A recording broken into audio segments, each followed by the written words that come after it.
Facundo Bacardí Massó no era cubano de nacimiento, era catalán, nacido el 4 de octubre de 1814 en Sitges, en la provincia de Barcelona, España. Llegó a Cuba en 1830 con 16 años, junto a su familia que huía de los efectos devastadores del terremoto que había destruido gran parte de la infraestructura de la región en 1829. Llegó sin dinero, sin influencias y sin ninguna razón objetiva para pensar que terminaría construyendo uno de los imperios de bebidas más grandes de la historia. Lo que tenía era algo más difícil de enumerar en un currículum, una curiosidad técnica extraordinaria, una determinación que las décadas de adversidad solo fortalecerían, y la suerte de llegar a una isla donde el ron, la bebida más popular del Caribe, era todavía un producto áspero, de calidad inconsistente, que nadie había pensado en refinar de manera sistemática. Deja tu like, suscríbete y comparte. Comencemos. El ron que se producía en Cuba y en el resto del Caribe en el siglo XIX era un producto muy diferente al que conocemos hoy.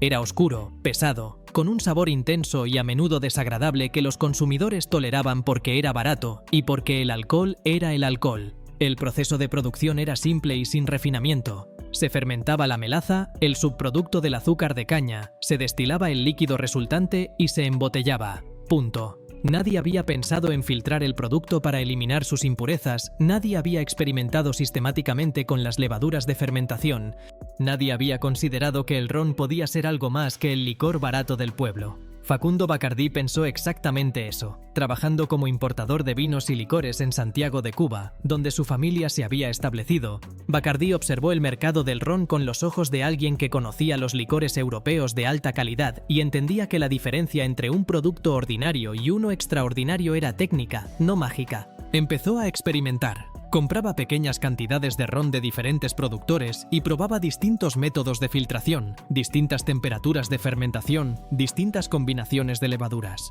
Fue un proceso de años de experimentación paciente que la mayoría de las personas con menos determinación habría abandonado mucho antes de llegar a resultados. En 1862, después de más de una década de experimentación, Facundo Bacardí compró una destilería en Santiago de Cuba. El lugar no era impresionante, era un edificio modesto que funcionaba como herrero por el día, y en el techo de la destilería vivían murciélagos de fruta que la esposa de Bacardí, doña Amalia, había prohibido espantar porque consideraba que traían buena suerte. Esos murciélagos se convertirían en el símbolo de la marca más famosa de ron del mundo. El 4 de febrero de 1862, Facundo Bacardí Massó fundó oficialmente la compañía Bacardí. Tenía 47 años, había tardado 3 décadas en llegar a ese momento, pero cuando llegó con un producto que era genuinamente diferente a todo lo que el mercado conocía. El ron Bacardí era ron blanco y ligero, filtrado a través de carbón de madera para eliminar las impurezas y fermentado con una cepa de levadura específica que Bacardí había seleccionado y cultivado durante años de experimentación.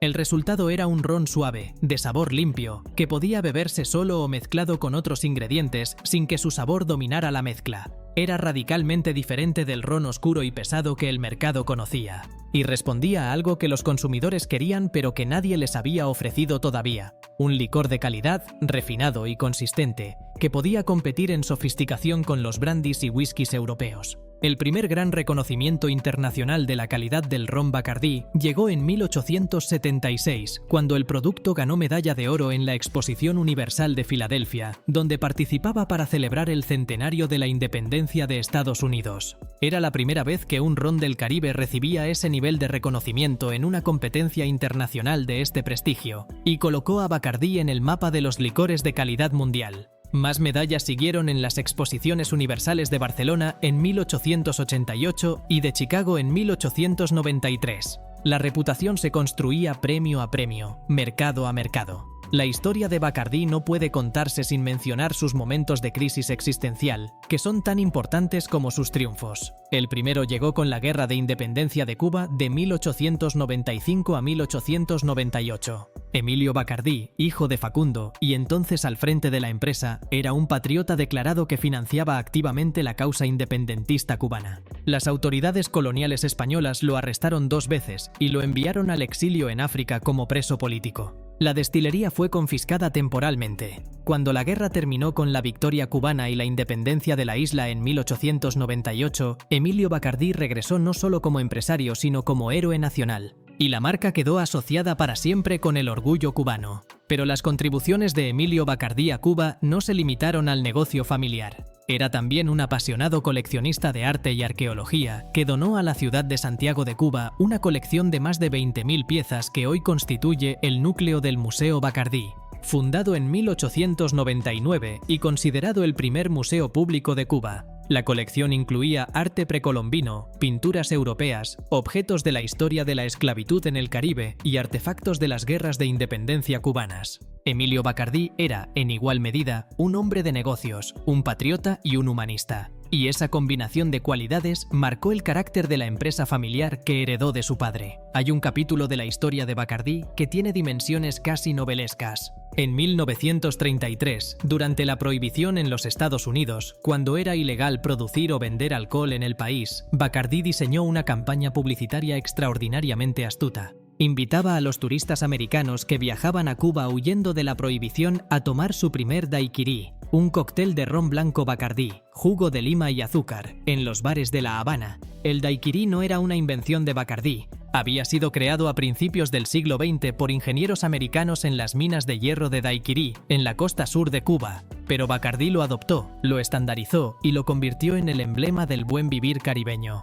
Ernest Hemingway, que vivió en Cuba durante décadas y era cliente habitual del bar El Floridita en La Habana, bebía daiquiris con tal regularidad que el local tiene hoy una estatua de bronce del escritor en el extremo de la barra que frecuentaba. Esa conexión entre Bacardí, el daiquiri, Hemingway y La Habana construyó una imagen de marca que ninguna campaña publicitaria pagada podría haber creado. Deja tu like, suscríbete y comparte. El segundo momento de crisis llegó décadas después, y fue el que transformó a Bacardí de empresa cubana en empresa verdaderamente global. En enero de 1960, después de que Fidel Castro consolidara su revolución y comenzara la nacionalización de las empresas privadas en Cuba, el gobierno cubano confiscó las destilerías, almacenes y propiedades de Bacardí en la isla sin compensación. La familia Bacardí, que para ese momento dirigía la empresa en su tercera generación, no esperó pasivamente. Meses antes, en previsión de exactamente ese escenario, habían comenzado a mover activos fuera de Cuba, las cepas de levadura originales, las recetas, el equipo esencial y fundamentalmente el capital financiero que necesitarían para empezar de nuevo. La sede de la empresa se trasladó a Puerto Rico, donde Bacardí ya tenía una destilería operativa desde 1936 y desde allí empezó a reconstruir el imperio. La decisión de la familia Bacardí de resistir la confiscación a través de la ley fue tan importante como la decisión de salvar sus activos físicos. Durante décadas, la familia litigó internacionalmente para impedir que el gobierno cubano o cualquier otra entidad pudiera usar el nombre y las marcas registradas de Bacardí. Ganaron casos cruciales en múltiples jurisdicciones, estableciendo precedentes legales sobre los derechos de propiedad intelectual que todavía influyen en el derecho internacional de marcas. El gobierno cubano eventualmente comenzó a producir ron bajo el nombre Havana Club, que distribuía a través de un acuerdo con el grupo francés Pernod Ricard. La batalla legal entre Bacardí y el Havana Club por los derechos de esa marca en el mercado estadounidense duró décadas y todavía tiene capítulos abiertos en los tribunales. Desde Puerto Rico, Bacardí construyó lo que hoy es la empresa de licores más grande del mundo en términos de volumen de producción. La compañía, que sigue siendo de propiedad privada de la familia Bacardí después de más de 160 años, tiene destilerías en Puerto Rico, México, India, España, Italia, Alemania y varios países más, y produce no solo ron sino también marcas como el Tequila Patrón, que adquirió en 2018 por $5.100 millones, el whisky escocés Dewars, el Gin Bombay Sapphire y el Vermouth Martini. El catálogo completo de la empresa incluye más de 200 marcas de licores y vinos de todo el mundo. La destilería de Cataño en Puerto Rico, la más grande de la empresa y durante muchos años la más grande del mundo, produce más de 100.000 litros de ron al día. En sus almacenes reposan más de 200.000 barriles de ron en distintas etapas de añejamiento. La visitan más de 200.000 turistas al año, convirtiéndola en una de las atracciones turísticas más visitadas del Caribe. El murciélago de los tejados de la destilería de Santiago de Cuba, el que doña Amalia no quiso espantar, está hoy estampado en millones de botellas que se venden en más de 170 países. Del tejado de una destilería modesta en Santiago de Cuba al logo de uno de los imperios empresariales más grandes del mundo. Eso hicieron Facundo Bacardí y sus descendientes con el ron, con Cuba y con la obstinación de no rendirse jamás ante las circunstancias. Lo que hace la historia de Bacardí tan singular entre las grandes empresas del mundo es que es, al mismo tiempo, la historia de un producto, de una familia y de un país. No hay muchas marcas en el mundo que puedan decir que su logo nació de los murciélagos del techo de una vieja destilería, que su fundador fue exiliado por apoyar una revolución de independencia, que su empresa fue confiscada por otra revolución décadas después, y que sobrevivió a ambas para convertirse en el mayor productor de licores del mundo. Facundo Bacardí llegó a Cuba a los 16 años desde Cataluña sin nada más que su curiosidad y su determinación. Lo que dejó cuando murió en 1886 fue una empresa, una familia formada en el carácter que él mismo había modelado, y un ron que cambió para siempre lo que el mundo entendía que podía ser una bebida caribeña. Deja tu like, suscríbete y comparte. Hasta la próxima.